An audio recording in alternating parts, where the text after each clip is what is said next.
ربنا آتنا في الدنيا حسنة وفي الآخرة حسنة وقنا عذاب النار বাংলাদেশের জমিনে প্রত্যেকটা মসজিদ মাদ্রাসায় খানকায় ঘরে ঘরে আল্লাহ সকল মানুষের একই আশা আমাদের জনপ্রিয় নেত্রী বেগম খালেদা জিয়া সুস্থ থাকো আল্লাহ মেহেরবানি করে আপনি মাকে পূর্ণ সুস্থতা দান করে দেন আল্লাহ আল্লাহ রাব্বুল আলামিন যিনি তার জীবনের আল্লাহ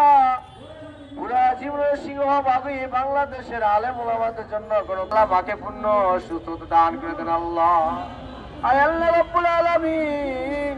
আল্লাহ মা যেন সুস্থ হয়ে আমাদের মাঝে আবার কথাবার্তা বলতে পারে সেই তৌফিক দান করে দেন সুবহান রাব্বিকা রাব্বিল ইজ্জাতি আম্মা ইয়াসিফুন ওয়া সালামুন আলাল মুরসালিন وجعل آخر كلامنا عند الموت لا إله إلا الله محمد رسول الله